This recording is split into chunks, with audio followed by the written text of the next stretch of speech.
meeting.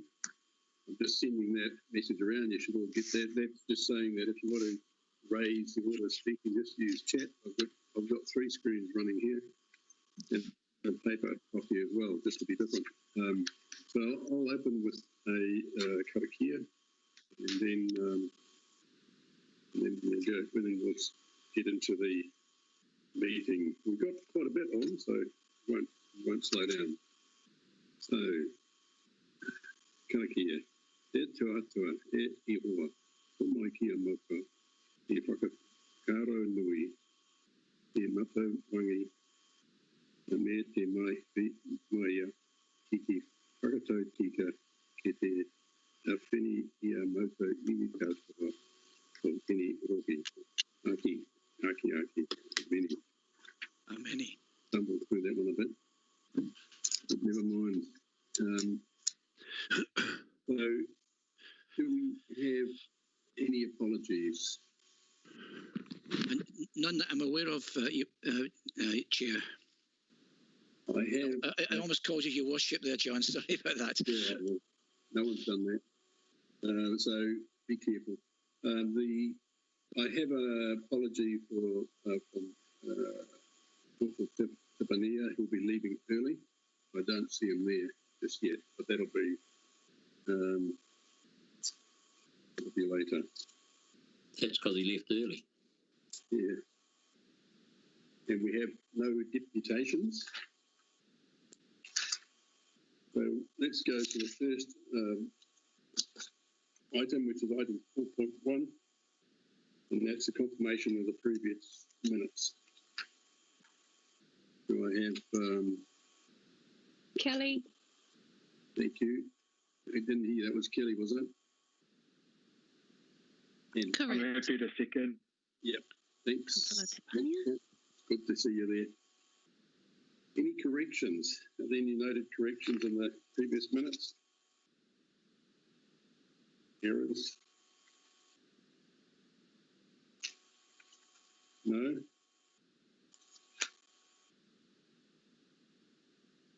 All right. Then I'll put it to the... I'll put it to the vote. All in favour? Or I better go through the list, I guess. Do I have to put it to the vote? For the minutes. We'll go through the list. Mia Carter. In favour. And that writing is so small. Mia Carter, favour. Deputy Mayor Ian Court. In favour, thank you. Matty? Yep. Thanks, Matty. Councillor Stratford? Aye. And Councillor Tipania? He seconded the motion. Aye. Better write these down. I'm struggling to read that. At my little laptop, I got a little laptop in front of me. And then we've got Bruce and Mike. And Bruce. Yes, it's okay. And Chair Edmund. Aye. Thank you. Done. So that's unanimous. Thank you very much. So we'll move on to item 5.1. Do I have a move and a seconder for that? That Assurance, Risk and Finance Committee received the report revenue recovery for July 2020. I'll move that, John. Mr. Chair. I'll second that. Bruce and the Mayor seconded. Okay, thank you. So, comments?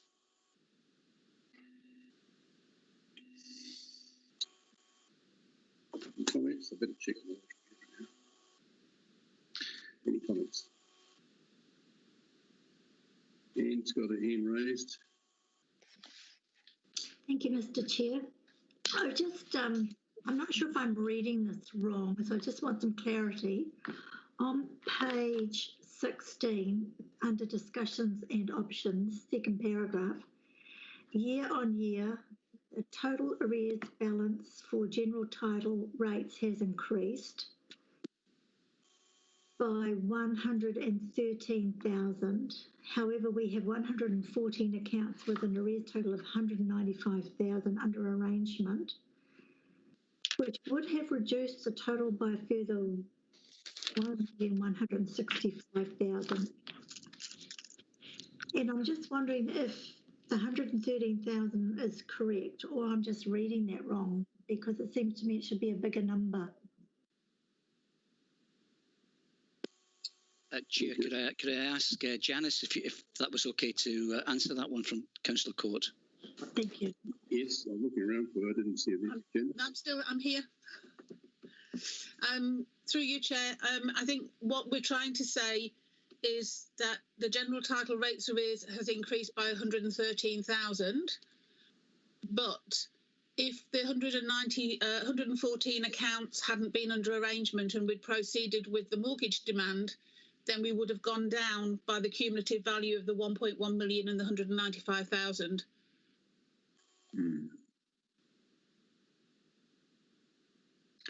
Does that make sense, Councillor Court? Does that answer your query?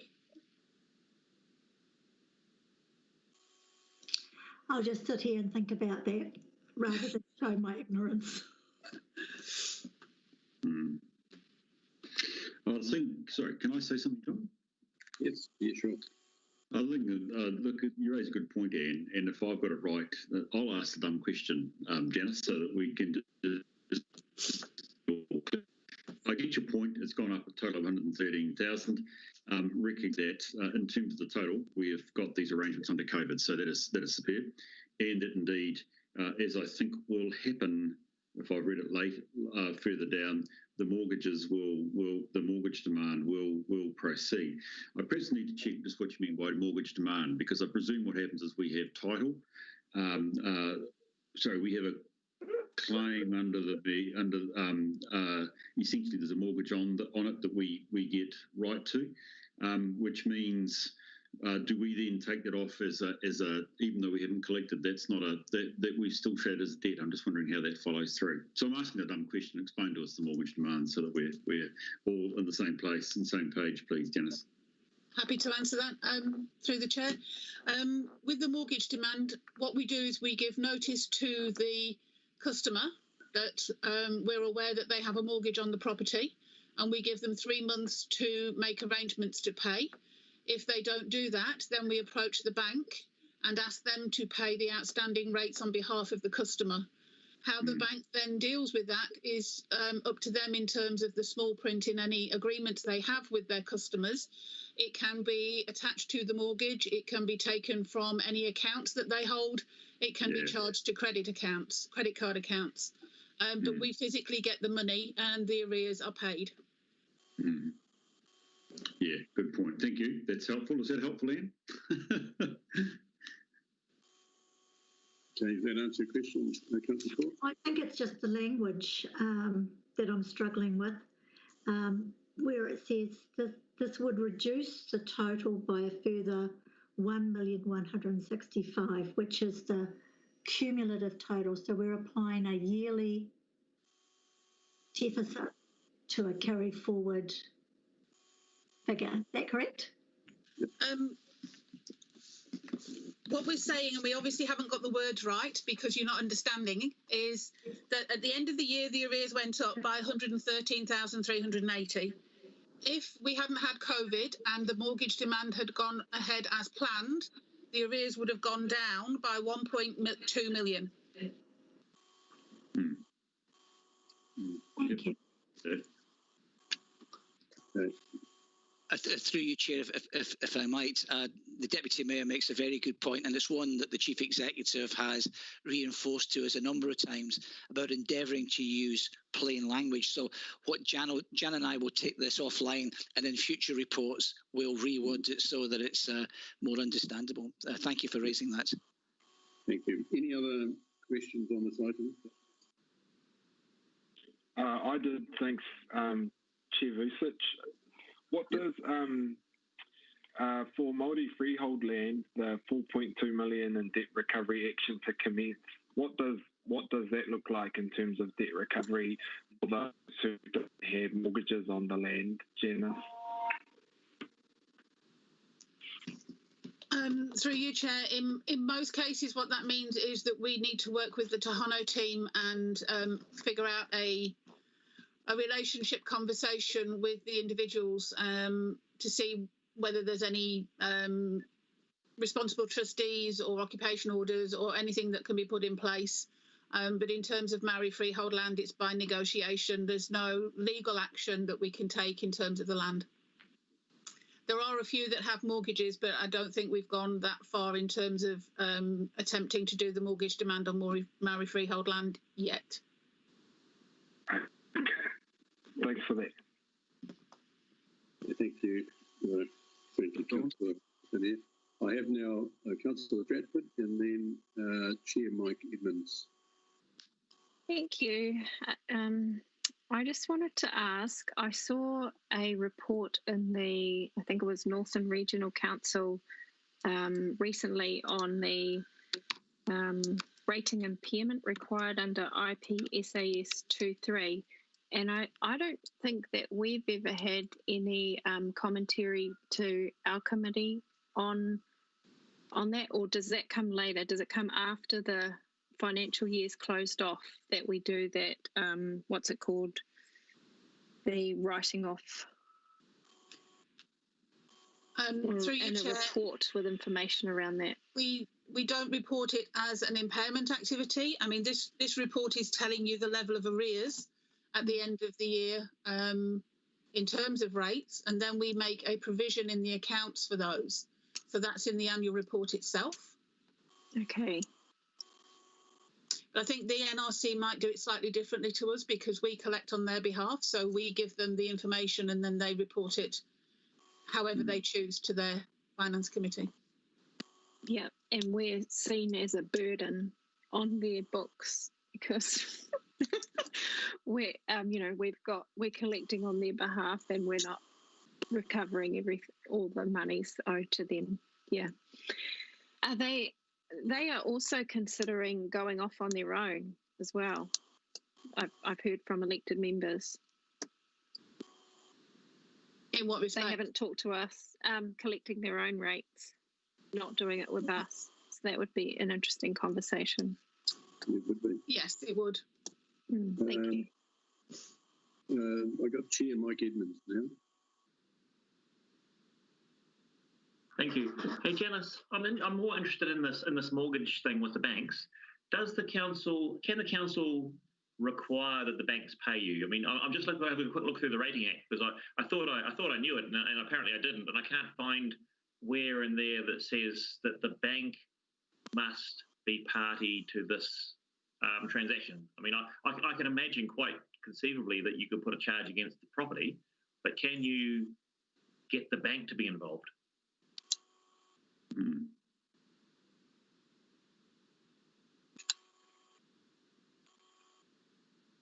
Yes, we can. I'm just looking at the Rating Act now. If you give me a little while, I'll come back to you on which section.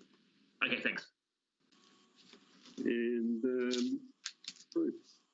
Yeah, thank you, John and Janice. I appreciate you might be looking for a section there for Mike, which I was interested in the sundry debtors and noting the majority of the debtors relate to our consenting work. And I was just wondering if the total numbers, appreciating the difference between building and resource consents, is the majority of the total. I was wondering whether that was, whether we had any sense of trend on that, and noting particularly the work we've done around the Building Consent Authority, and I was looking at some of the numbers later on, is the size of that a legacy issue which has been improved, if I can put it that way, with the reform of the Building Consent Authority? Or is this a pretty much expected normal lump of money to be owed at year end? Thanks, Bruce. I think, Janice, you're going to respond to that? Through you, if I could, I'd like to ask Marguerite if she'd like to comment on that. Yeah, that's fine. Just looking at your chat comment. Hi there. Marguerite here. Sorry. So you were asking the resource consent, the debt that's sitting there, that's what you're querying about. In the building consent as well, Marguerite. But if Okay. if you feel comfortable talking to one of them, that's fine. Of course, absolutely. So, in terms of the resource consent and the building consents, the resource consents, most of that it's age debt. We are working very closely with the resource consents team.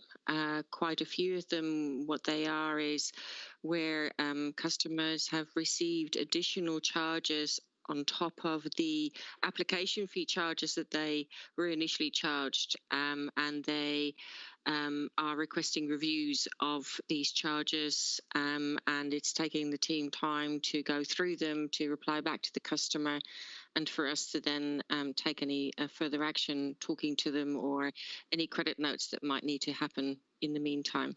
So we're definitely, we've got a very good process set up now that we're working with them. We're looking at alternative options as well as to how we can reduce that debt going forward, in terms of increasing the application fee to start with, because that's not necessarily in line anymore with the amount that the full charge is at the end of it, and also how we can improve our communications between debt management and the resource consent team to make sure that we push these through quicker than we are at the moment. Thank you. That's very helpful, Marguerite.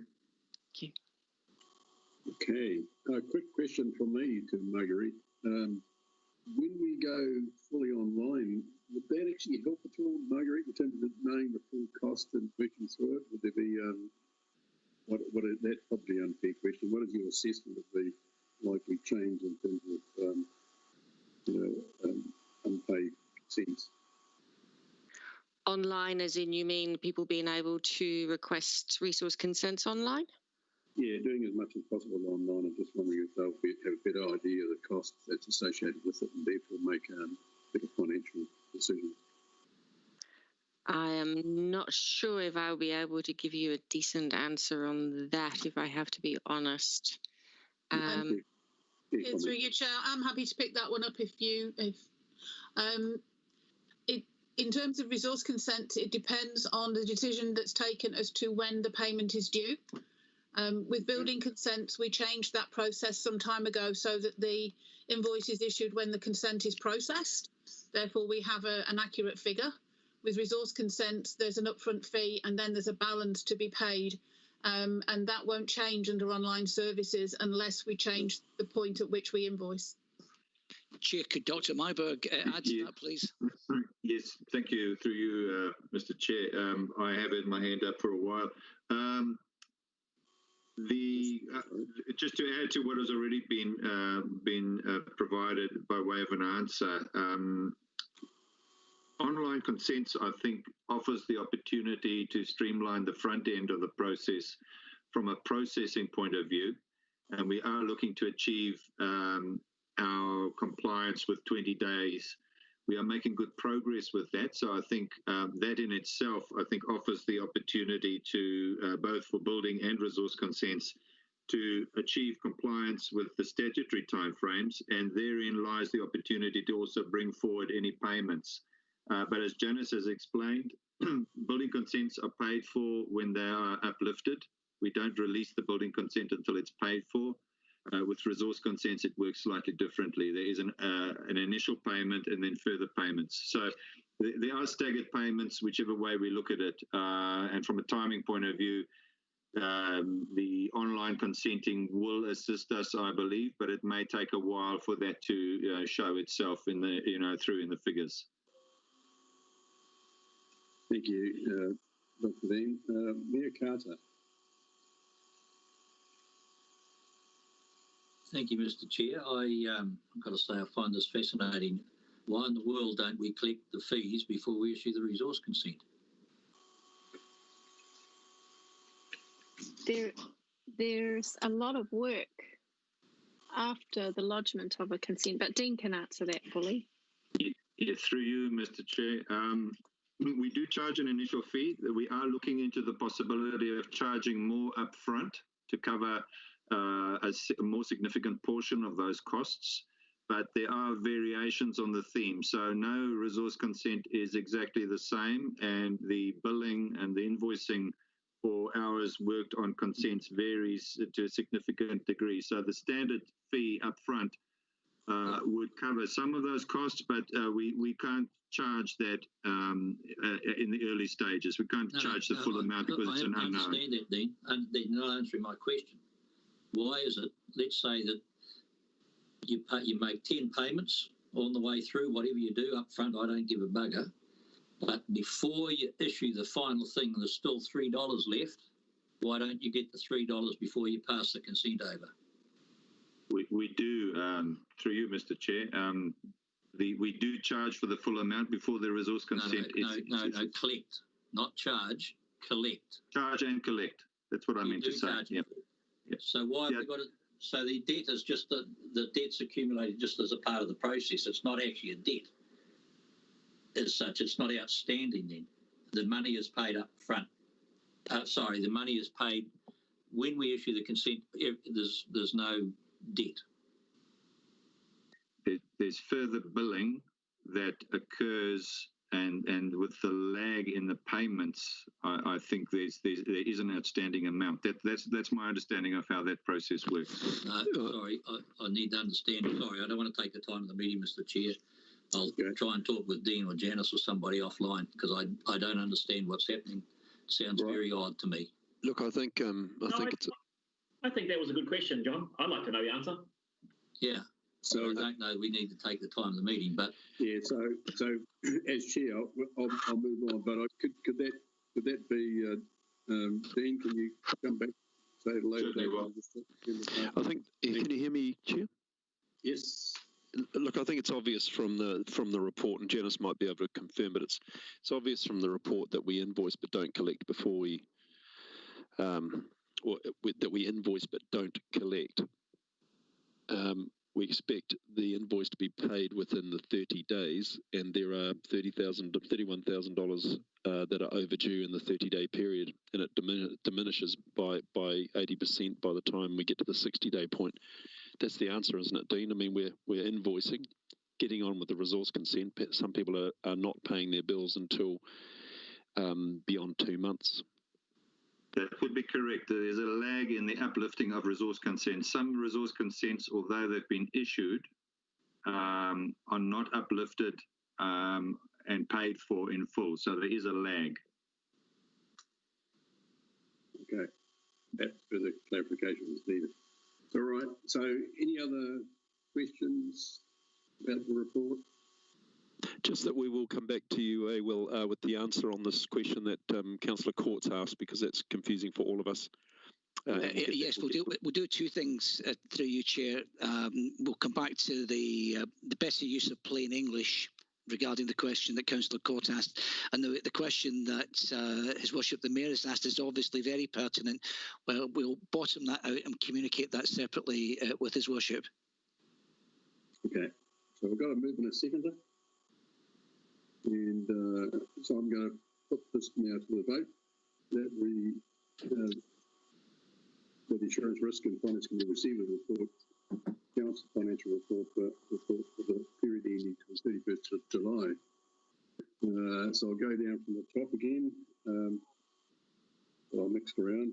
Mayor Carter. Aye. Deputy Mayor Ann Court. Thank you, Chair. In favour. And Councillor Radich. Yep. Councillor Radich. In favour. Thank you. Councillor Stratford. Aye. Councillor Tippania. Aye. And Bruce. Aye. And Mike. Yeah. Okay. Unanimous. Item 6.1. Do I have a seconder? Move a seconder for that, please. Happy to move. Thank you. Thank you. And a seconder? I'll second, Mr. Chair. Thank you.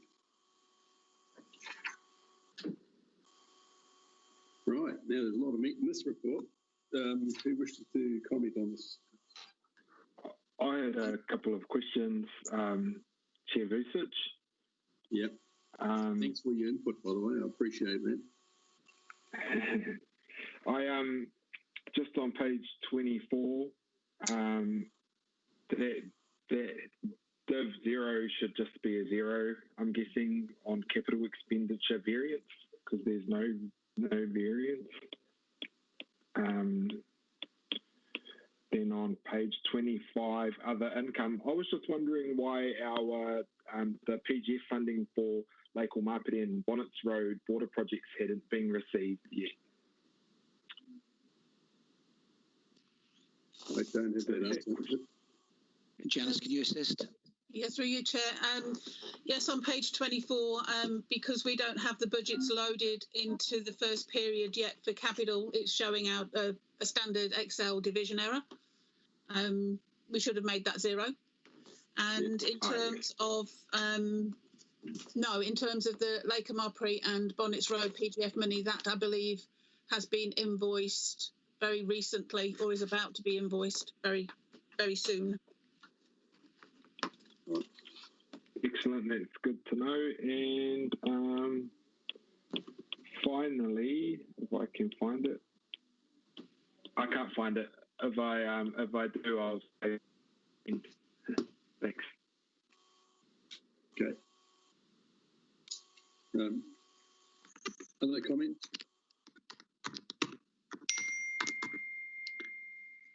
Can I ask a question, John? I just typed in that I'd like. Sure, right ahead. Janice, just a couple, please. One is noting on page 27, looking at contractors' fees, no large drama. Noticed the broad spectrum services hit a budget, and this was partly, I think, reactive works due to recent flood events. Are there any insurance proceeds that are potentially claimable around floods, or is that operational cost we just have to bear? Through you, Chair, it depends. We have a $100,000 excess on weather-related claims. So if we don't get above that figure, then we can't make a claim. And I believe in this particular case, we didn't. Right. Okay. Brilliant. And in terms of the capital program on page 33, I'm just checking that I'm looking at the right thing. No, let's hold it. No, that isn't. No, I've lost my question. Sorry. So I only have the one question.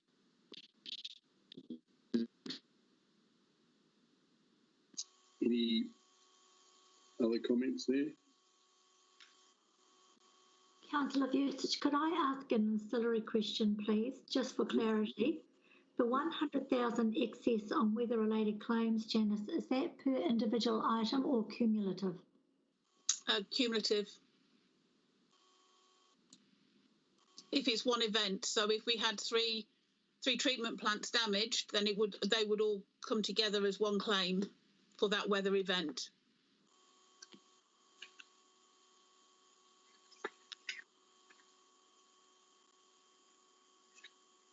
No further comments? John, I found my question. Sorry about that. Could I raise that now, please? Yes, sure. Go right ahead. Look, it's inevitable and incredibly probably bad timing to say how we're going on capital performance. First month, 3.3 million out of a total budget of, if I read the figures right, generally capital programs tend to gather steam as the year goes on. I was just wondering two things. Are we comfortable where we're at, albeit that I'm conscious we're only 30 days into the year? And does that 66 million represent, as a budget, represent anything that is carried forward as well from 1920? Through the Chair, I can't comment on the actual and whether we're tracking. That's a question that Andy Finch can probably answer. In terms of the 66 million, no, it doesn't include carry forwards. They're coming to Council on the 24th of September for approval. Any idea? So, thank you. Through the Chair, The 3.3 million spent in the first month is, while not wishing to celebrate too early, is our best first-year spend in the last 5 years. So we have an ambitious target, quite clearly, in terms of our total spend this year, but the team has spent, the 3.3 is the biggest first month spend that we've had in a very, very long time. Thank you. Thank you, Andy. Just wasn't one project, was it, Andy? Through the chair, if I might just supplement what Andy's saying, for Bruce, we've made an effort, Bruce, to do more planning in the year before expenditure. We're not where we're going to be, but this is evidence of the fact that we, instead of spending the first quarter doing the first 2 phases of the 5-gate process for procurement, we're getting some of those gateways passed in the year preceding, which means we can deliver from month 1. So it's quite unusual. Normally the graph of spend has got a bit of a hockey stick at the end with quite low rates in the first quarter. This is our first signs of remediation on that. So this is actually good news, but I do accept that it looks like a small number. Thank you, Sean. Actually, Andy, jokes aside, that's a good sign, and certainly given the 66.8 million that you're going to be looking at, going hard and going early, I've heard that somewhere before, is probably what we need to do, especially at this time before the construction season starts. So anyway, so that's all good news, but I do have the same concerns that Bruce has, that 66.8, I think it's our biggest target that we've had, and something that I think the Audit and Financial Risk Committee will be keeping an eye on. So thank you. Any further questions? I do have one from Councillor Stratford. Yeah, hi, thank you. Just looking at the analysis of operational income and expenditure by LTP Group, I'm estimating that we are down in income, probably about $7 million compared to last year, and our expenditure is probably down about 5. Do you, from a expert financial point of view, how do you think that our income versus expenditure in this post-COVID environment is tracking? Should we be seeing a more substantial decrease in expenditure with most of our staff at home? Good question. Will? Yeah, like I can start off on some of it, and then I'll pass over to Janice. That much of our costs are fixed. Our staffing, much of our staffing costs are fixed. We're talking about salaries. Where we are seeing some savings is on utility savings with buildings not being used, cleaning charges, the reduced costs on our transport fleet. There are some savings there.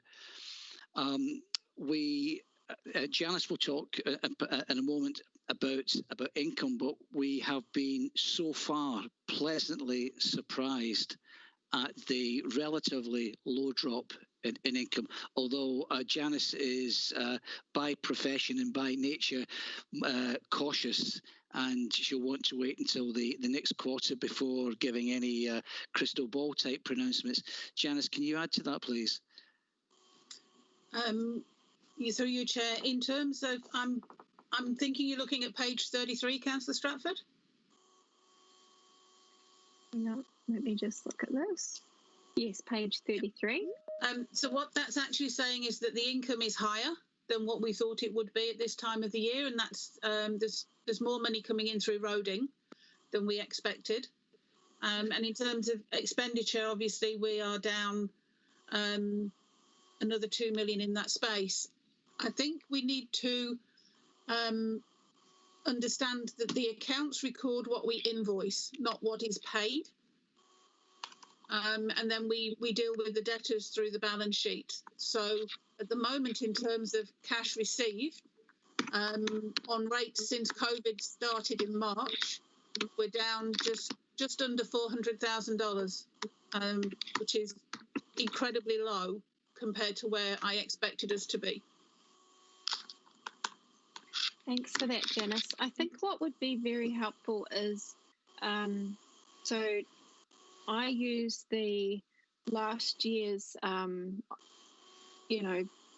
accounts. I couldn't find a July report for 2019, so I'm using an August one. So I'm, being reserved. I'm cutting that in half and using that in my July comparison.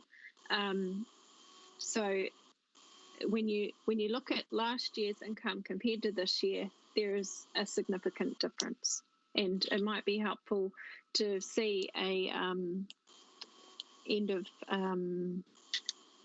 August one rather than an end of July one.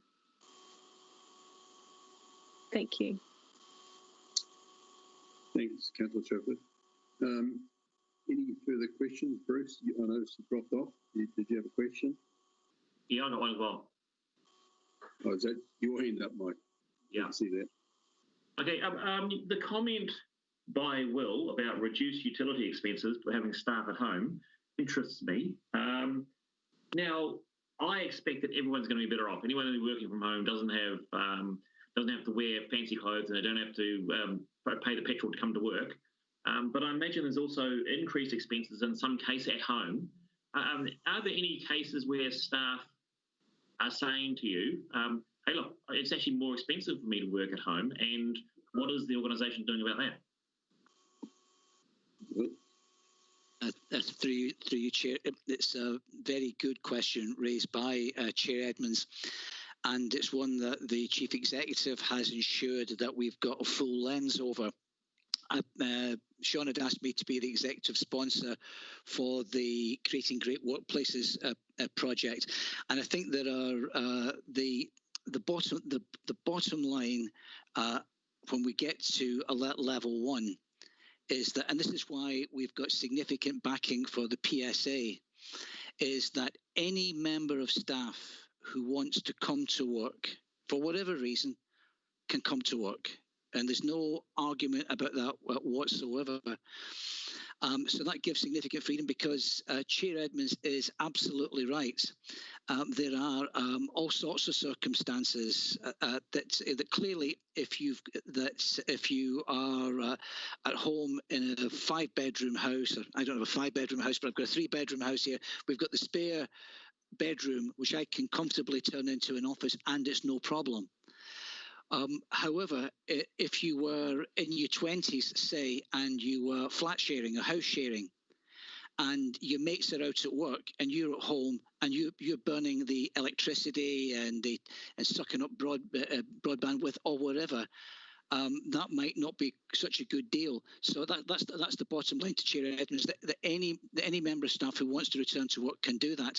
In addition to that, one of the things that we're exploring, like many others are exploring, is it possible that some of the savings dividends be given back to employees? That's something which is currently under examination by FNDC and by a raft of other employers across the nation.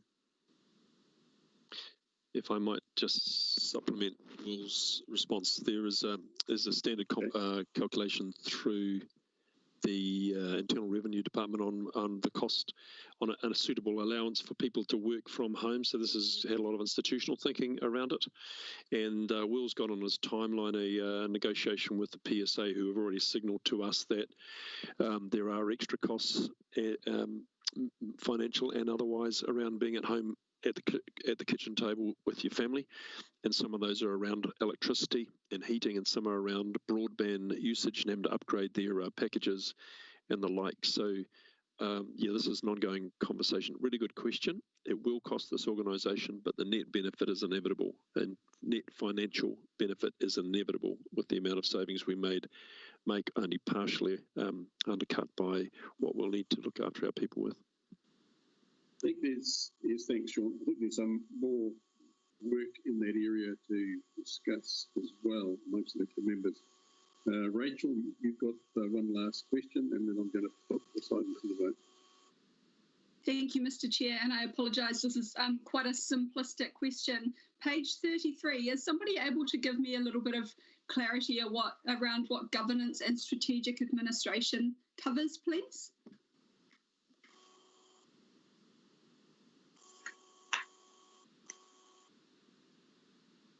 Can you have a go at that, Janice? If you is it more than democracy services, Jan? Can you assist with that? It will be council costs, so the costs of the administration, yourselves, and running council meetings. It will be democracy services in terms of the team itself, and there's one or two other things in there, like I think that's where all the rate remissions sit, and those kind of big ticket items sit in there too.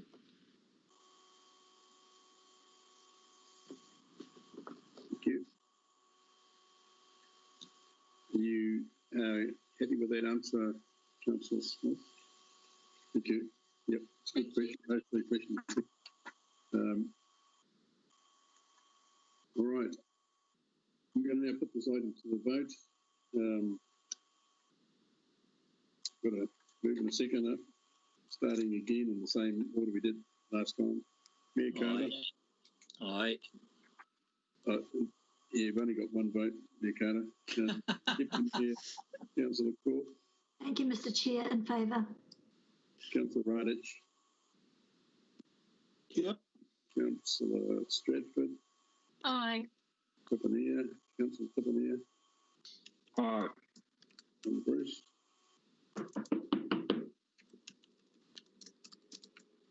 Aye. Aye. Aye. Aye from Mike. Thank you very much. Unanimous. So we now move on to item 6.2. This is the assurance. And so do I have move a second for the recommendation that the Assurance Risk Response Committee receiving for September risk management? Kelly. Happy to second. Thank you, Councillor Stratford and Councillor Court. Open to questions or comments or thoughts, whatever on your mind.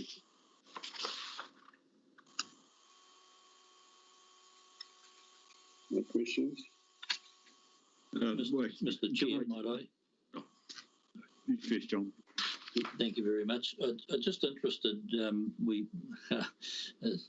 The chairman keeps reminding me that I haven't come back with the figures. I must try and dig them out of what we assessed our income would be for the COVID quarter. I think I'd still have those papers, John. I'll try and dig them out sometime. Yep. Please just do. Interested. I actually had very little loss, so I might be the winner so far, but let's see how it goes. Okay. I'm just interested to know whether any calculation has been done, Sean or Will or Janice, on what our predicted income is for this next quarter. Have we got any feel for that at all at this stage, or is it flowing at all, or where are we up to? Through you, Chair, and again I'll ask Janice to come in, but Your Worship, you know that Janice is a cautious beast, and she's been very cautious in any pronouncements that she's made, but things are significantly less worse than we thought that they would be. Indications so far are relatively positive. Janice, can you put any metrics over it, or can't you be tempted to make a prediction for us? In terms of the payments that we had in August, again, the same pattern was seen in August as was seen in May. So largely we're seeing people sign up for direct debits, put their rates onto arrangements, so they're paying them in steps as opposed to in quarterly payments. The interesting one will be the November one, because by then the wage subsidies will have fallen away, and that's, I think, when we'll see the real impact come through, if those wage subsidies are not extended any further. Thank you, Janice. I think. Thank you. So on this item 6.2, we won't be guessing what our risk is going to be in terms of income. So I'd like to see Mr. Mayor who wins that guesstimate. So just on the risk assessments here, do we have any specific questions? I noticed Councillor Stratford had one. So Councillor Stratford. Yeah, my only concern is that the likes of, risk number one, climate change, is sitting at the same score that it was last year in April. Most of them are so. Maybe I don't know if you've got a staff member there to give us some assurance that the analysis that they would go through to identify a movement in or change in risks has been, done. I know you've gone through department by department, but I would have expected that the climate change risk would have increased. That the building consents BCA status would have gone down as a risk because we've had some good changes in that area. Health and safety vulnerabilities would have increased because of the pandemic. And delivery of services risk, the delivery delays, the priorities would have increased because of the PGF funding, shovel ready. So, yeah, sorry, Will. Through you, Chair. Luckily, we've got Tanya and Jamie here, and they can run their lens over this for us. Through the Chair, I'm happy to take that one. Councillor Stratford, we work with the subject matter experts when we complete our risk progress reports to understand what's happening with the risk. If you're referring to the top organisational risk summary, that's literally the risk summary that was put in place at the start, and we haven't changed that because to change that we would like to work with the elected members to understand any movements in the risk.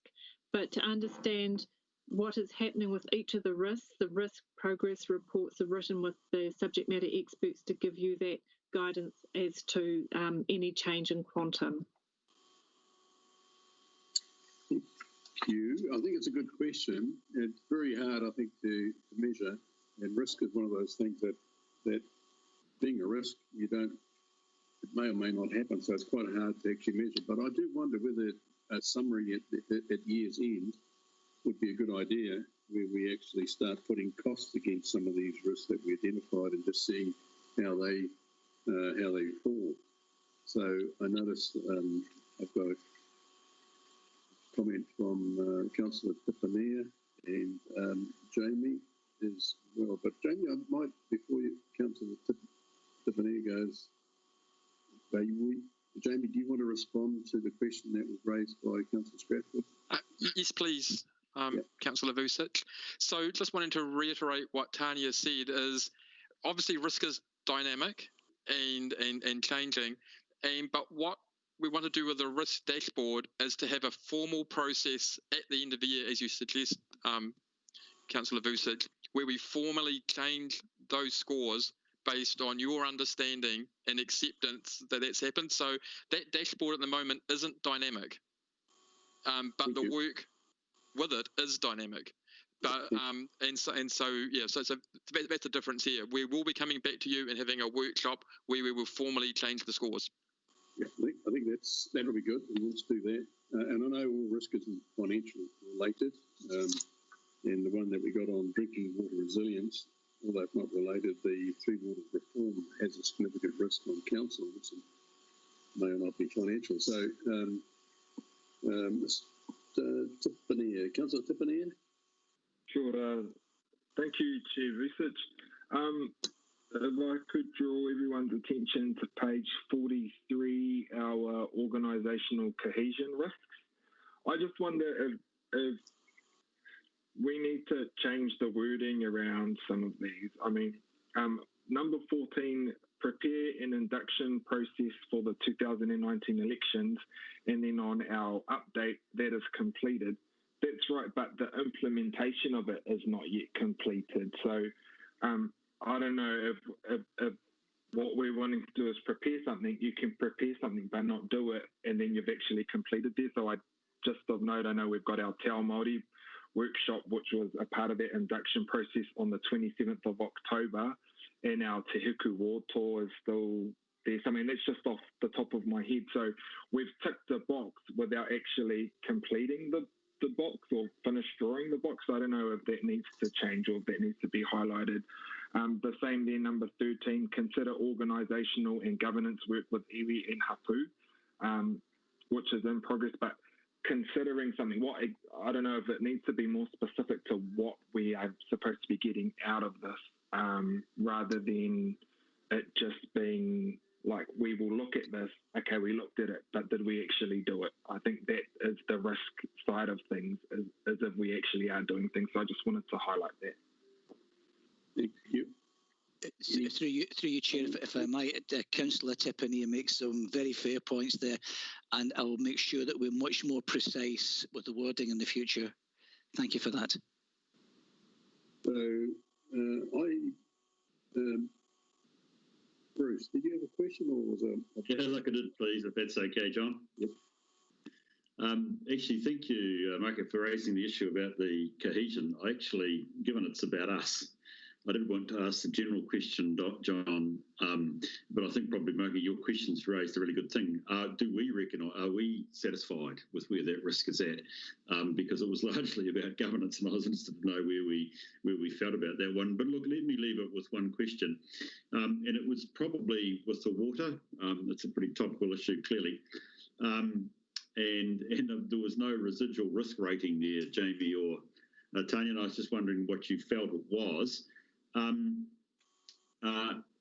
But given you've got this here under specification, and if you go just above the graph, you've got the progress to date, and there are actually 5 pretty big issues there: the drought resilience, the long-term plan, water storage, Darwin, and council engagement.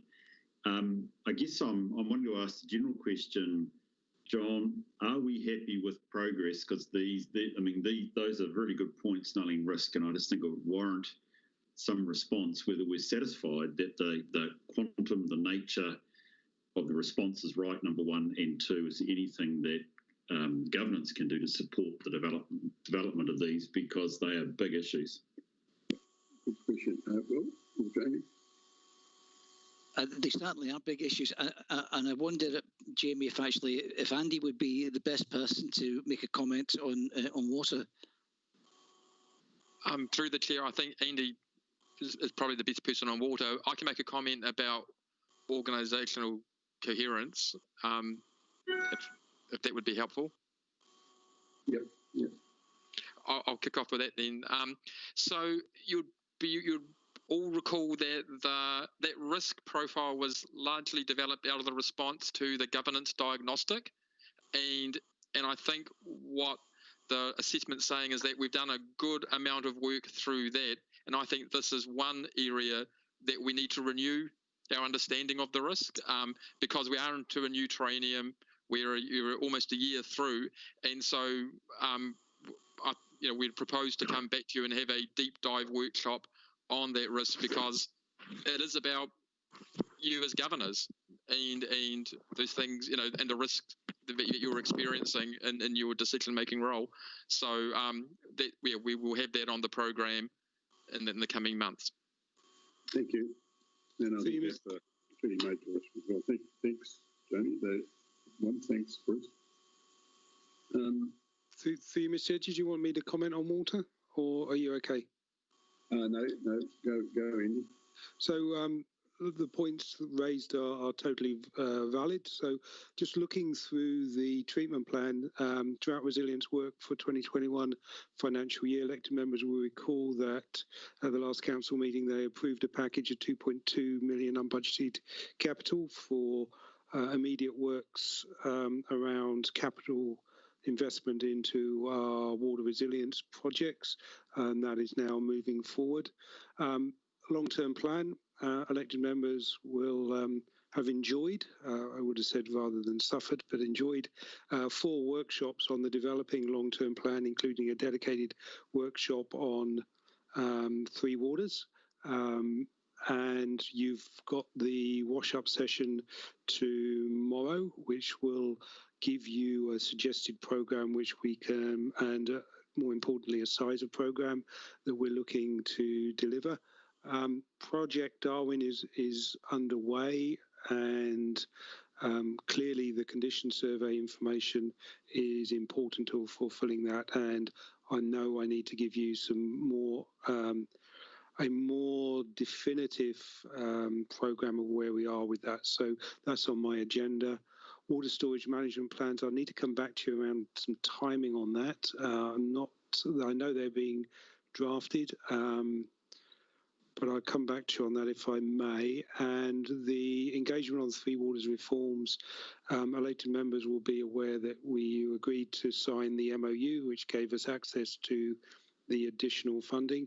And on the 24th of September, Council will be considering and endorsing a draft delivery plan, which, subject to approval, will be submitted to MB and get us well entrenched in that process. Hopefully that gives you a bit of assurance that these items are largely under control. And I guess, Ian, my follow-up is that we're playing our part in supporting you on that. It's a critical thing as well. You've agreed to everything we've asked for so far.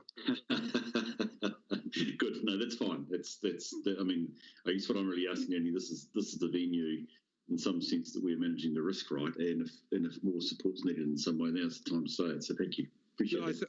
Look, I think, just if I may, Mr. Chair, I think today's Infrastructure Committee has acknowledged that we do need to be more nimble and agile, and I applaud the elected members giving us approval to put some Three Waters activities as direct appointments as a package to Far North Waters, which allows us to get some stuff across the line really quickly. So, look, I think there is a greater mood of cooperation and working together now than to address these issues than there has been in the past.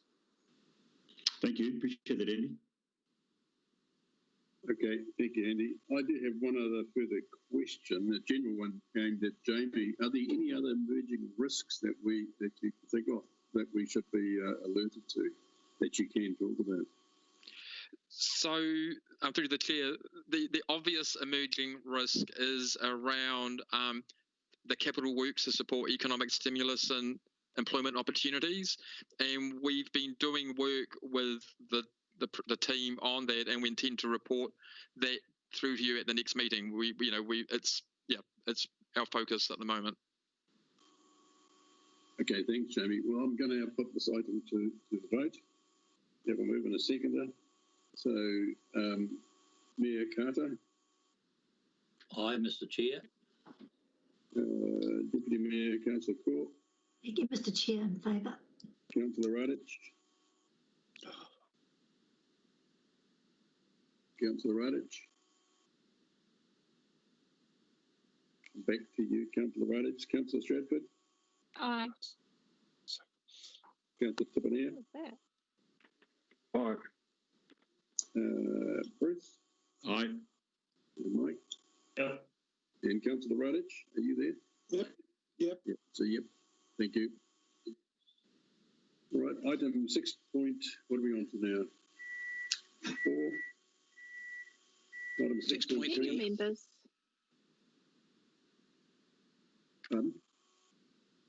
Item 6.3.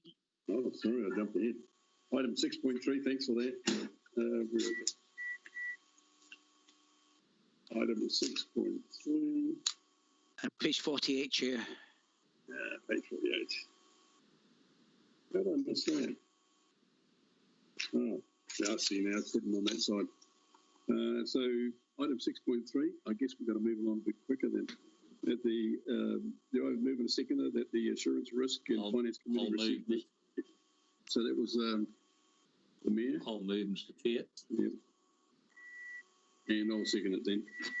Thank you. Comments, please.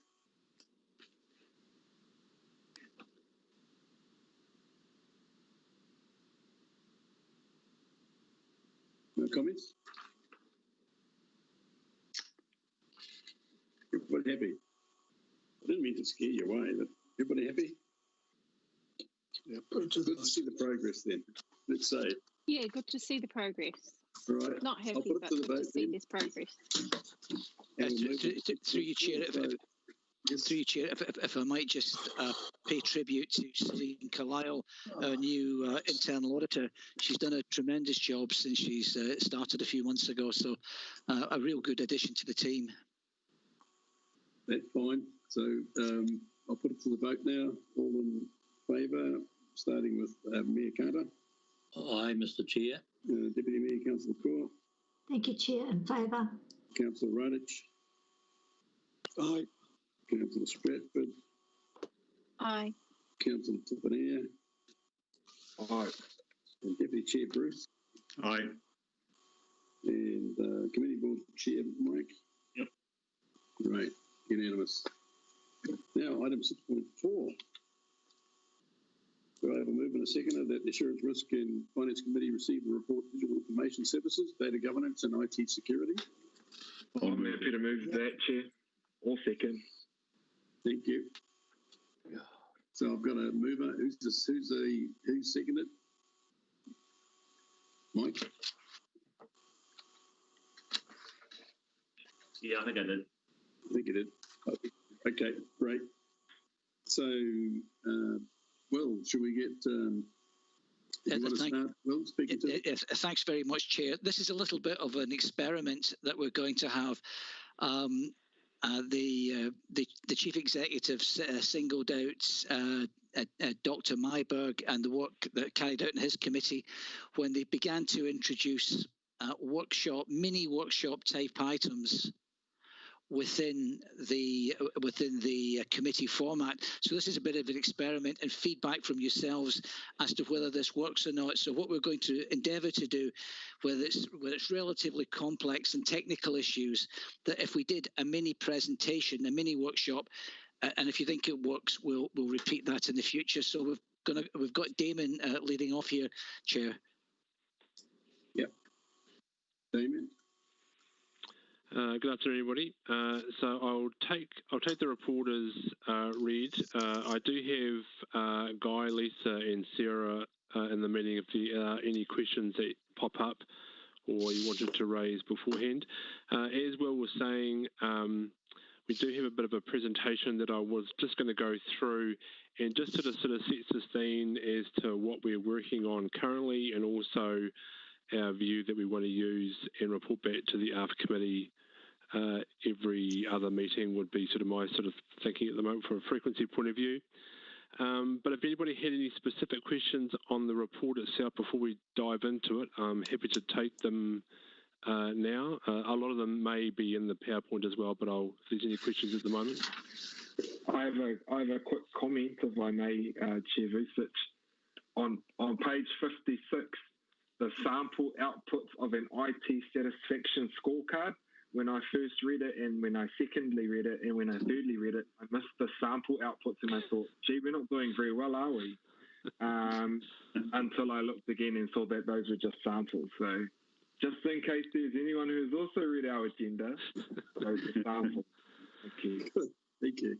No, that was just to see how alert we all are. So, we are going to just start that process very shortly in the next couple of weeks. So I'm anticipating it not to be that type of score, but until we go through that process, I'll reserve judgment on that, Councillor. I do think, though, we have done quite a massive amount of work in the last, certainly the last 6 months with our environment, so I'm anticipating that will be quite relevant to our future conversations and also with our future LTP planning. Okay, so what I'm going to do is just share my screen for a second.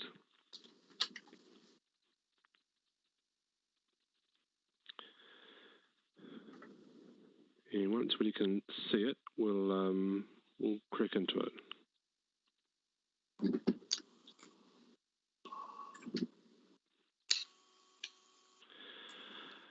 Okay, so the two parts to this today, we're going to talk a wee bit about data governance, and this is just a recap on what's already been presented to the committee in the past, and Guy and Sarah, who are doing some work in this space around our policy development and also our internal governance structures that we need to put in place. But in essence, what we're talking about here is around how do we enable the right information to get to the right people at the right time. And given the conversations that I was listening to at the previous committees today, this is very relevant, not only from what's happening at the moment, but also what can happen in the future from a prediction point of view. So very key conversations that we're having. We have identified as one of our key focus areas within the Digital Information Services Group is around that data is a valuable asset, if not a strategic asset. So we're trying to really understand and help the business understand what information and data they have available and how we can help that for them to understand so they can help make those decisions moving forward through the governance layers. So just some information here around, why do we have it? I mean, one of the bigger things that we have all probably noticed in the last 6 months is the amount of data that we now consume on a daily basis and from multiple sources is becoming to some degree overwhelming. And the aim that we are trying to do is to make that information very relevant to the topic of conversation and or the decision that needs to be made in order for us to make it very simple for people to ensure that they've got the right information and they're interpreting it correctly. Certainly, and even from the previous comments from this afternoon around the language being used, this is a real critical part that we need to make sure we have that right information in the right place. As an aside too, also bad data is also a thing that we are starting to or having to deal with on a day-to-day basis, whether that being historical or information that is supplied to us externally also has a bearing around that data quality and how we manage that. So certainly Guy and his teams are actively looking at how we do that data quality and ensuring that the information being delivered is correct. The amount of data I think that we do get on a daily basis is quite staggering, and even as we are doing more things in a digital space, that is, as you can imagine, very exponential going forward.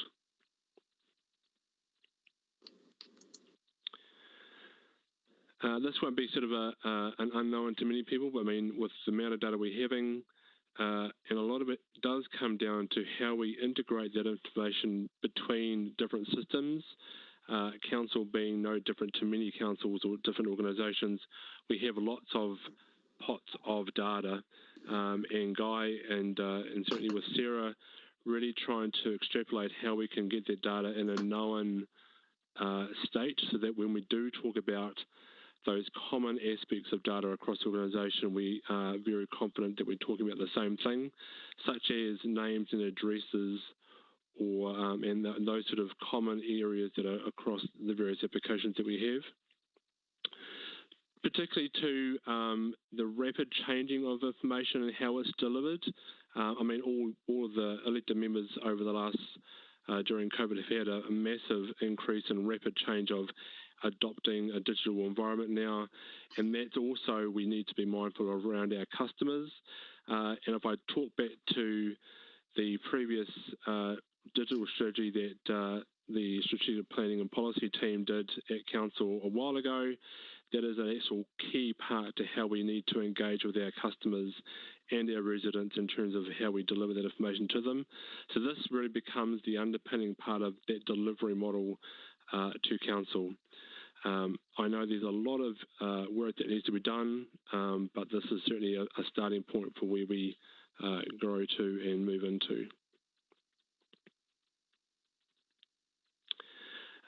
So the impacts to organisations, I mean, this is probably not, this is another one for us, Councillor Mocker, this is not us So this is anecdotal sort of information, but it does give you a sense that there are a lot of information, a lot of organisations that do rely on information but aren't always getting it in the right format. And this is one of those key drivers that the team is working towards trying to resolve within the business.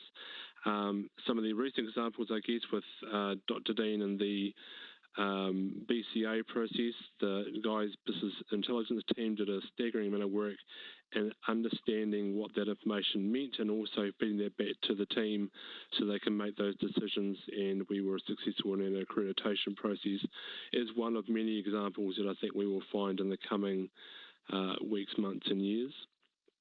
Certainly I think there is a degree of also understanding what is that inaccuracy level.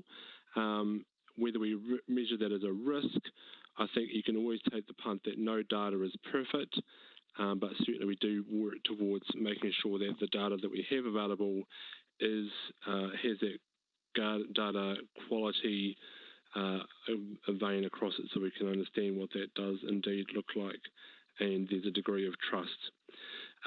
Also to the survey that we are doing in the next few weeks, we'll start to tease out a bit about how much people do trust the data that they are given from different applications, which will give us a good steer on how we can progress in that improvement program moving forward.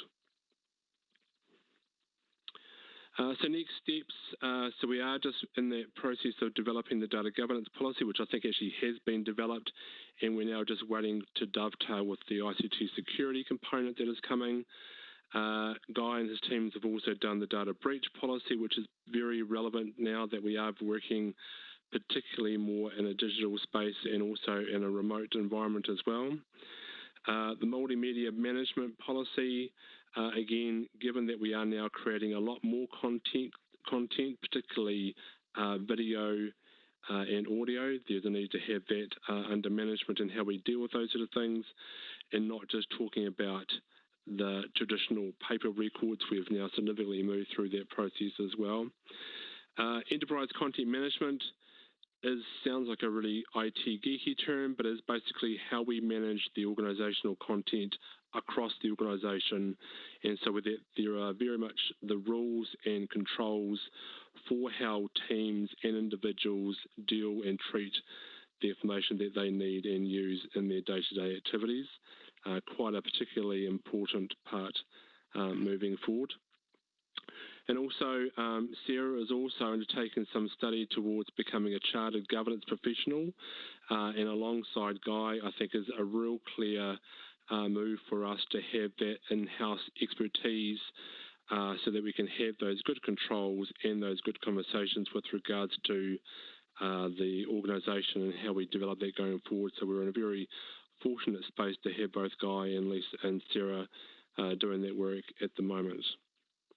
So I'll just pause there for a second. If there's any questions around that we've covered, and as I said, Guy and Sarah are on the call to answer any questions that we may have, and then we can go into a bit more of the ICT security and, more importantly, the cyber security component.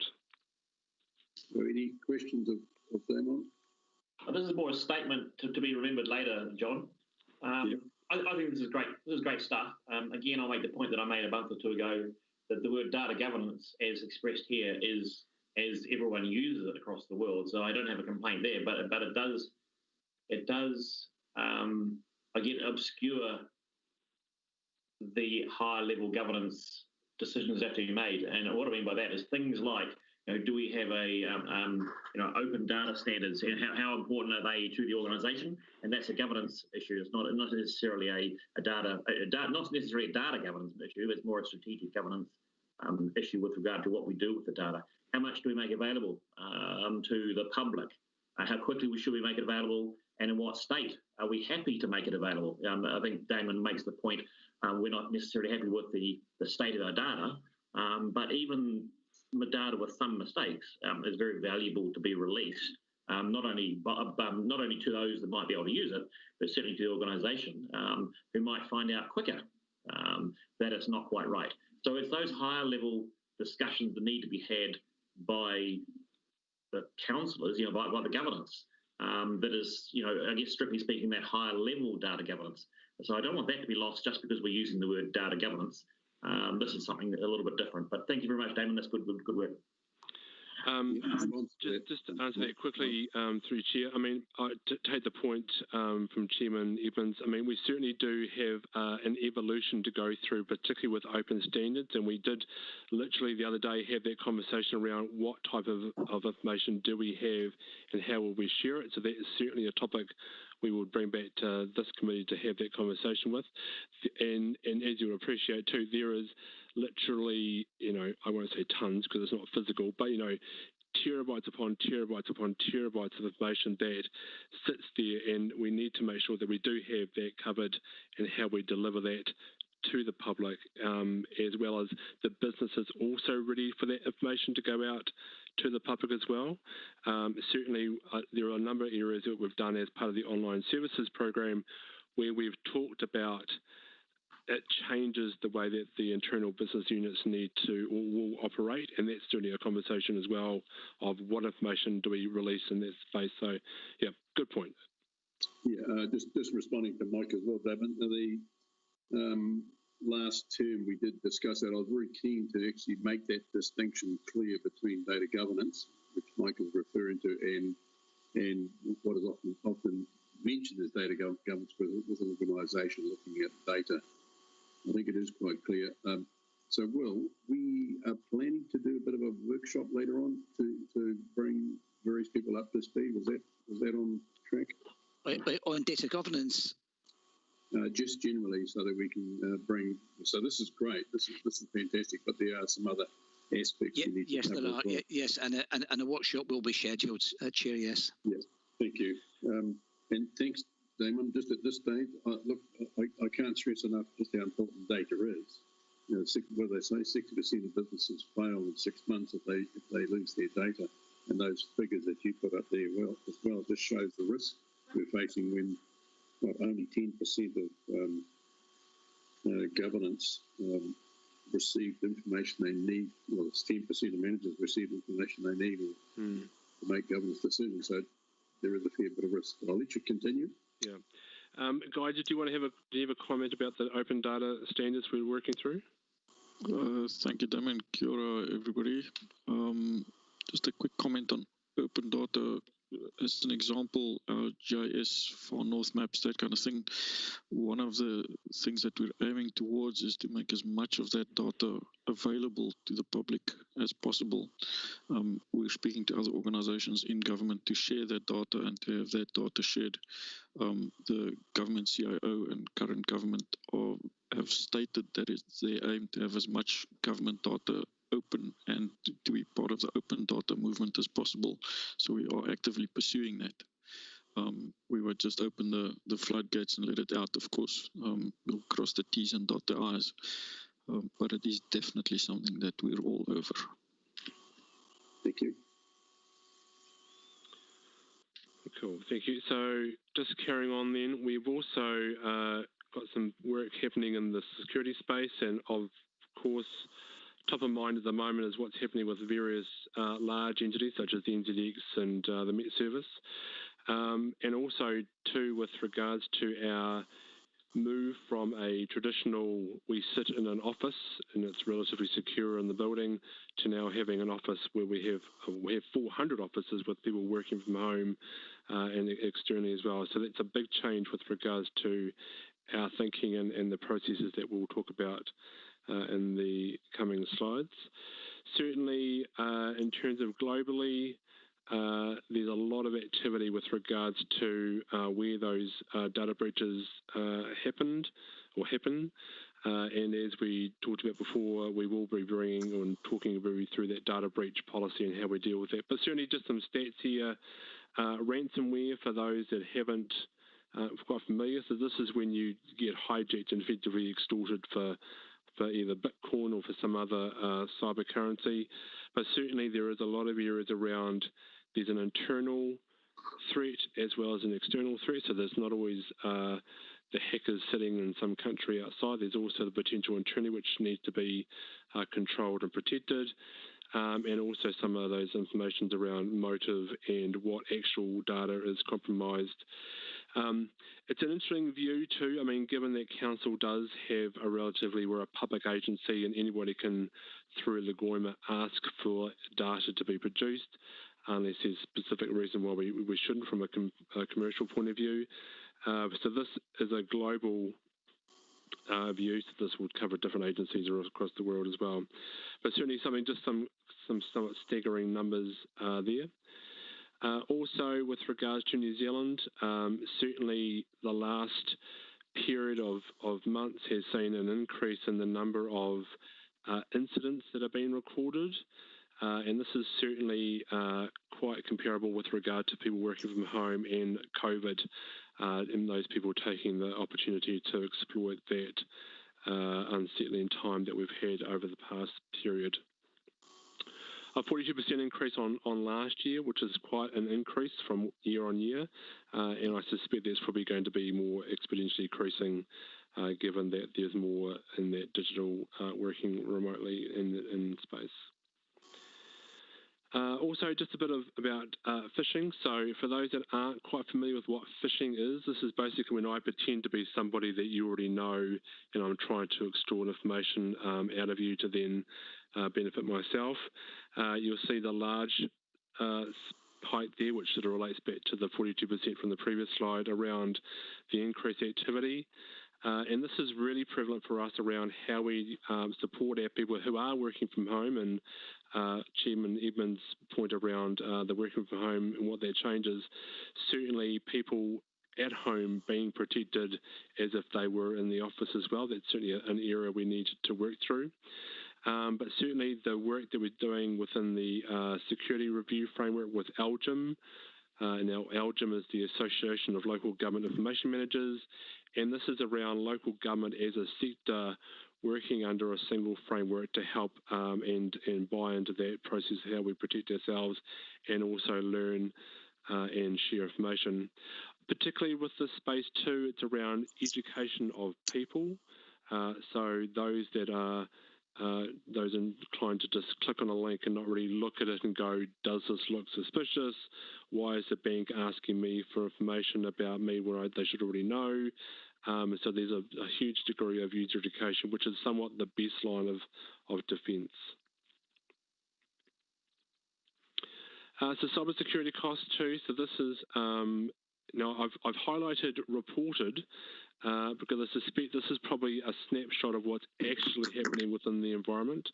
But certainly from a cost of a $43,000 a day to New Zealand businesses is quite a staggering number, and I suspect that will increase over time with the increase in phishing attacks and also the cybersecurity activity. But does give you a sense of the cost of potential loss. Now this will also cover the loss of time and labour and the variable IP and or access to our customers that will be included. So it does give you that degree of sense, and that will help us when we talk about in the coming months and weeks around that investment need in terms of what we need to do to ensure we have that adequate protection in place for that context.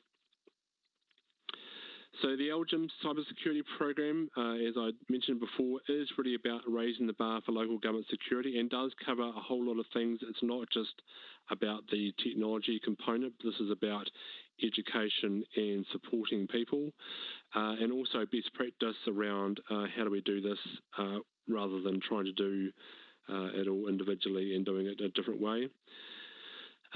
Reward the achievement and improvement within security in the local government space, benchmarking ourselves, and this is something that I think we want to bring back to this committee on a regular basis, is what that benchmarking level looks like, and also how the work program moving forward will actually increase, and you can see the effect of that level of current state benchmark from where we are today and moving forward as well.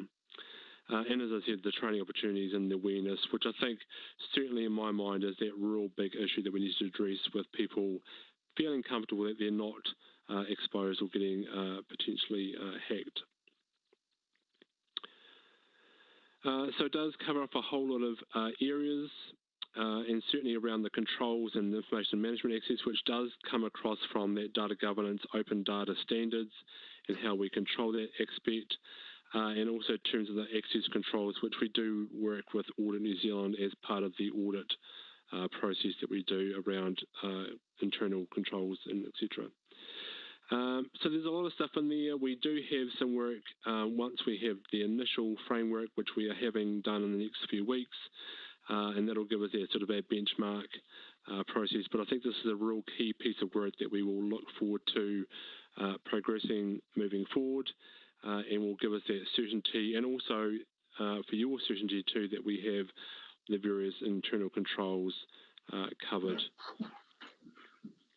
So the framework is based on the CIS controls framework, and it has 20 controls that we will go through, and this is what the benchmarking process will cover off as we go through, and this is how we report against. A number of councils have this as part of their audit committee, and Member Robinson may have seen something similar to other councils that he is a member of. But we do, it is a good starting place for us to understand where we're going and what's the current state moving forward. Lots of detail on this, but it does give us that initial benchmarking control. And finally, just in terms of the policy, so this will feed into some policy development that we'll do, and also this is what we'll report back to the ARF committee going forward. And that's really all I had. If there's any questions or comments, happy to take them.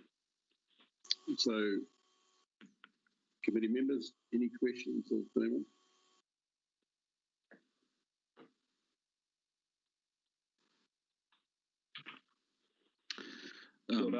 No question, Chair Vucic, but just this is one of those things that it's huge, right? Cyber security is huge, and it's digital, so you don't actually see it physically. So it's until it actually happens to you or happens to us as an organisation, do you suddenly realise that you're driving next to a cliff, right? You know it's there. There's danger. Well, this is a very real thing. So thank you for the little presentation there, and keep up the mahi, because it's a big mahi to do. Will, you want to comment? Thanks, Chair. If you recall, at the first ARF committee meeting of this year, we reported on a near miss that we had, where we almost got scammed. And I said at the time that the best lessons that you can learn in life are the ones that don't cost you anything. And to be honest, it's a hanging offence if you don't learn from those mistakes. And we to use a phrase, we dodged a bit of a bullet, and I gave you an undertaking that we would do everything we can to up our game, and I hope that you will agree that we're taking the steps that are required to protect ourselves as much as we possibly can. But nothing is 100% foolproof, because the scammers too are getting more sophisticated by the day. Thank you, Will. I'll make a quick comment. And that is on page 54 of the report. Thanks, Damon, by the way, that was excellent, and for highlighting some of the issues there. You'll see all of those items that are listed there. Those are the things that, as a committee, we would like to have the assurance that this is actually happening. This is sort of, I see, as business as usual in IT. And then what I'd like to actually see is that from time to time we'll probably have an audit on that to ensure that that in fact is happening. There is another side, and that is, and I'd like all the committee members to think about it. In fact, all the elected members should think about it, and that is, given what Damon pointed out, 10% of those in management and governance feel they are receiving the information they need. So 90% are not. So what information would you like to see to make better governance decisions? So I want to lift to another section, Will, to where we're looking at, from a data governance point of view, what is it that we need in that area? And also and this is where I'm going to ask Councillor Smith to comment, because she also has a strategy for data governance. So to put these pieces together, to say, well, looking out for what is our strategy, what is our data governance strategy to make this a data-driven organisation, so that we are collecting information now, making information available. Open standards is part of it, but information, and that so the data is available, but also information. And I'd like to see a connection with the Internet of Things as well, because the full impact of the Internet hasn't sort of hit home yet. And I'd like us to be a player in that field. So, and of course, if Mike Edmonds is still there, we do raise from time to time the idea of using Internet of Things devices, and one of those is water meters, isn't it, Mike? So we could be capturing all that, informing people well in advance when their water is actually leaking and not incurring high bills and saving reading costs. So there is a lot of things we can actually do, and we should be going forward, and there is that element in governance that we should be looking at. So that's my comments. If anybody wants to comment on what I said, that's fine, but I don't want to take too much time.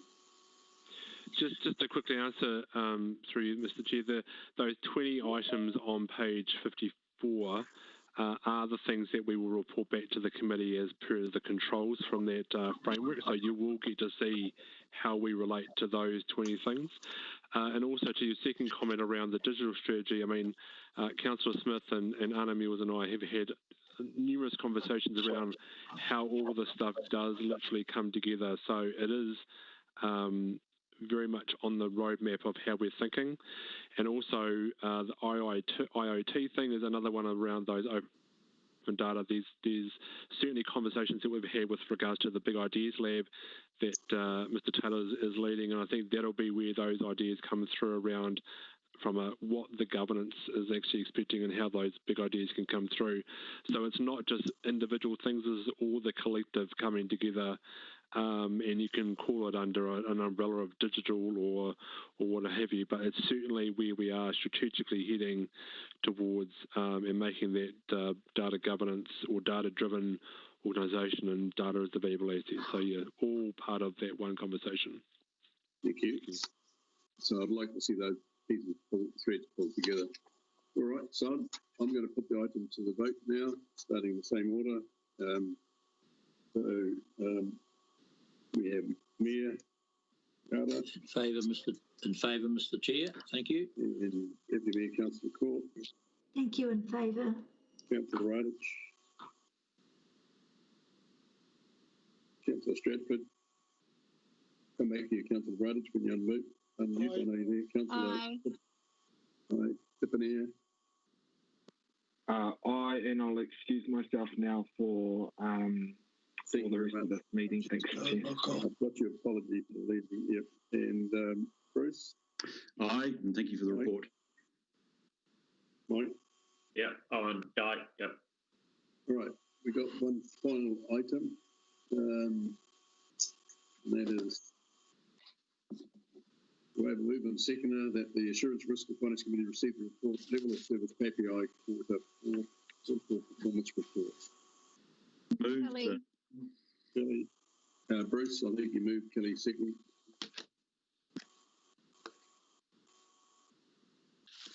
Okay.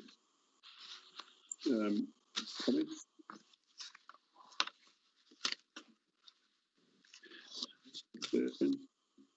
John, could I ask a question, please? Yes, Bruce. Look, obviously this reports to the end of the financial year, which is cool, totally expected, and we do actually have the draft report under the closed section. My big question here was looking at these numbers. They are what they are.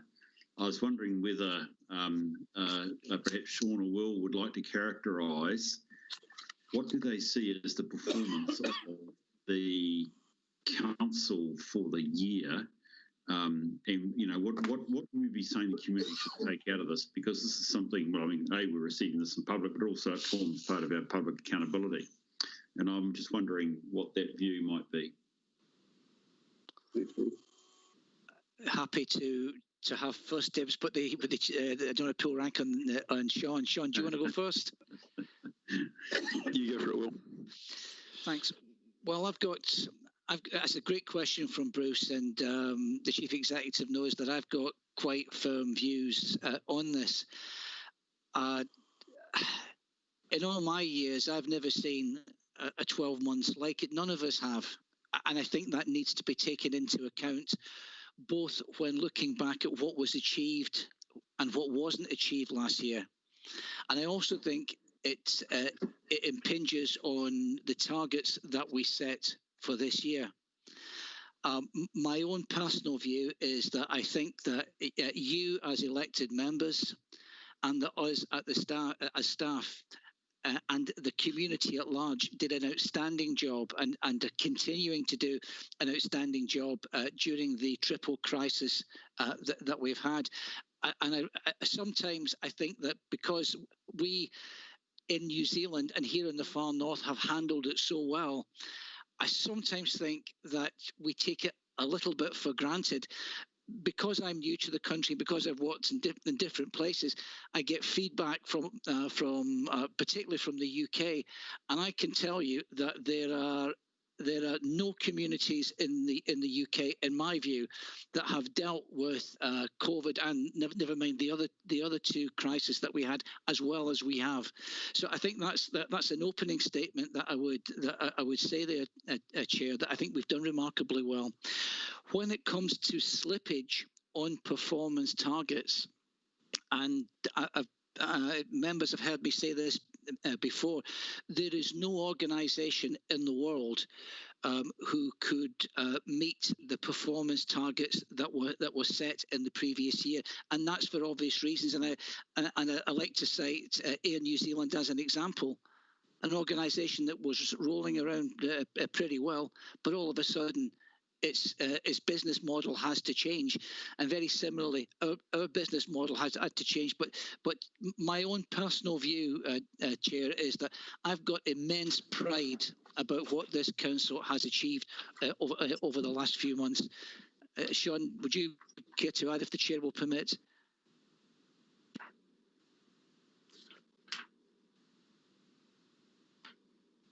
You're on mute, Sean.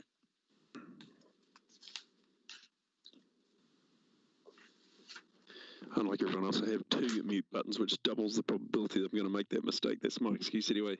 Yeah, look, thanks, Will. That's that almost goes without saying. But I would just point out that in the performance account for through to the end of the year, we've got, notwithstanding what Will's just said, relatively low number of reds and actually quite a high proportion of green. So we're still delivering in most of the areas that we expected to.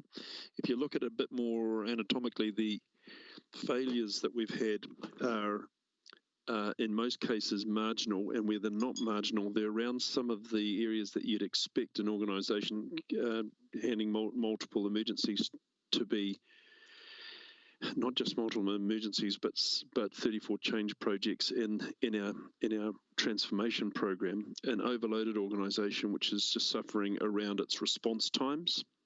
You know, we take a lot of fair criticism from our elected members about getting back to people and what our response times look like. So we'll keep working at it, but it is actually the first place you'd expect to see a degradation when you've got this overload going on inside council. So look, just to recollect my thoughts, what I'd call 5 crises, 2 lots of COVID, 1 bidding war on recovery funding, drought and floods, plus the transformation of the organisation, which we thought we would overload ourselves with and have a clear run on, but got surprised obviously with the crises that followed. And now the success of the recovery funding that's come through, not just in this financial year, but right through the last quarter as we put in what was $370 million worth of bids, an extraordinary amount of work.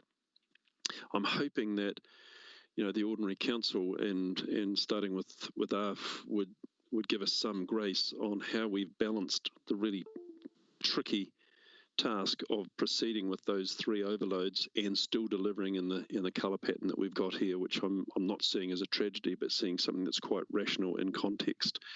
But I do defer to my leaders, our leaders, and to the board members and the councillors on their take on this, Bruce. But at the moment, I'm feeling like this is quite a rational outcome for quite an extraordinary period of time. Thanks.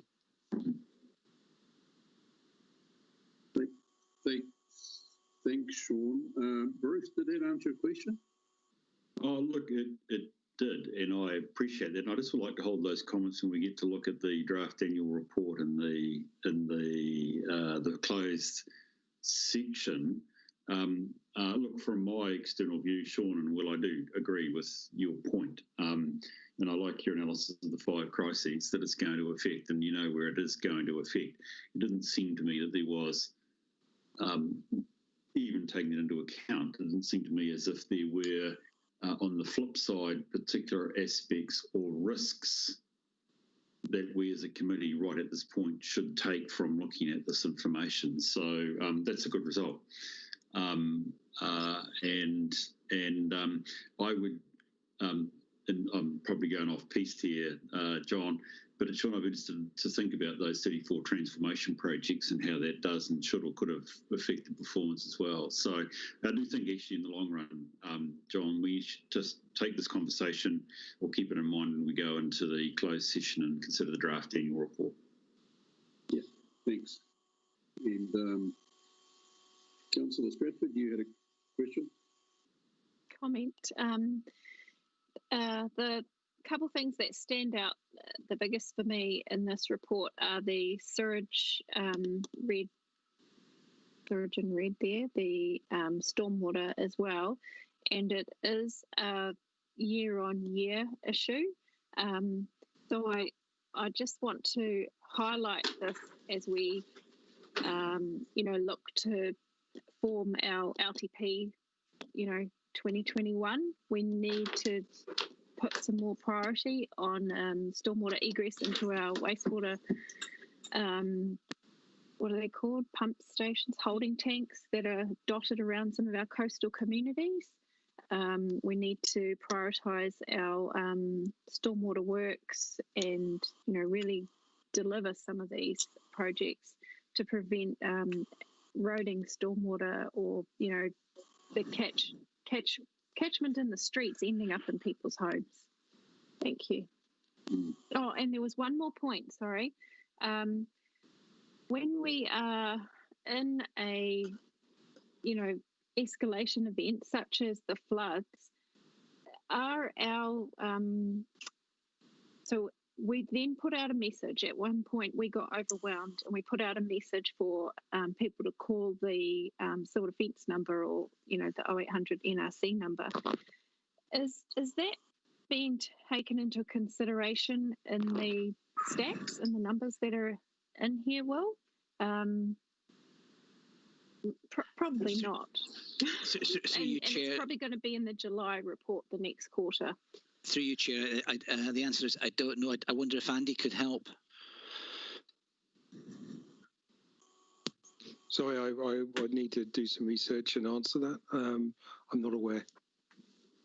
So I probably just need to give you some more detail on how this was in a NRC report that calls were taken by their department during the flood peak time because our customer services got overwhelmed, and that was the first I had heard of it. Okay. Thanks. Any other elected member comment on this item before I put it to the vote? All right.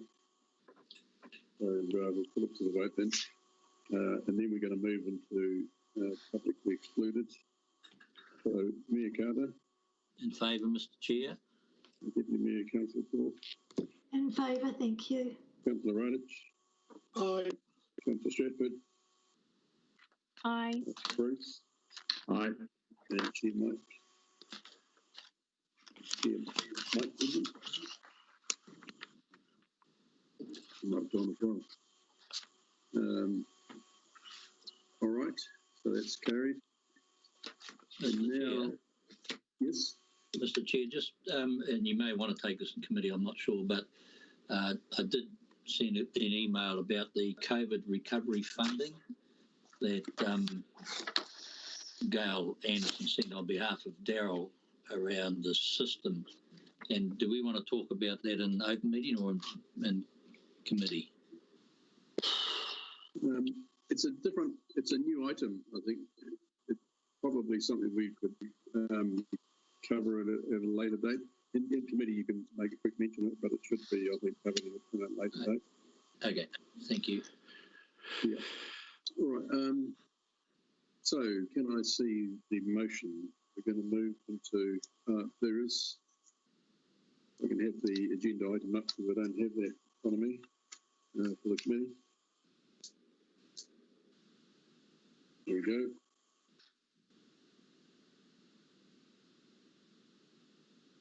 Yes. So we have going to move into publicly excluded, but I think we have some guests, which we are going to look for a move in second, if I can have that. Or do we do it first? Advice, please. Through you, Chair, if members want to, Janice, can you tell us? I know we've got Trevor from Audit New Zealand. Who else do we have? Rachel. Nobody to my knowledge, just Trevor. Yeah, and we have Rachel Smith, who's and Adele Gardner is there as well. Yes. Yeah. Yep, so to move that they remain. Yeah, so through you, Chair, I've got that particular motion in the public excluded minutes. You'll see it once I switch to it. Thank you. That's what I was wanting to know. So then, can I move a second? I'll move that we move that we I'll second. Excluded from the following parts of proceedings of this meeting. Do I have a seconder? Kelly. Thanks, Councillor Fairfield. All in favour, I'll go to the list. Mayor Carter. In favour, Mr. Chair. Councillor Court. Thank you, Mr. Chair. In favour. Councillor Radich. Obviously, Councillor Stratford. Councillor Radich. Bruce. Aye. Aye. Aye. Councillor Radich. Bruce. Aye. And Mike. Can you back? No, anyway, it's carried. So now we'll move into public excluded. Let me know when the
So do you want to Just one moment, I'll switch over and start the recording, and then we'll finish off with Councillor Stratford giving a karakia, please. Both Kelly and I are practicing. Good on you. It's great. Oh, wrong one, sorry. Except Kelly did a better job, I think. I'm trying.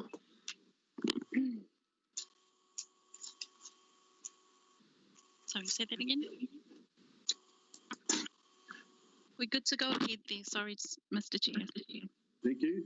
Well, this brings us to the end of the Wood Pines Risk meeting in September. So I will close and karakia. And Councillor Stratford. Kia ora. Kia tau, kia tātou katoa. Te atawhai o tō tātou ariki o ihu karaiti me te aroha o te atua me te whiwhinga tahitanga ki te wairua tapu. Ake, ake, ake. Amen. Amen. Amen. Thank you, everybody. We've had a big day.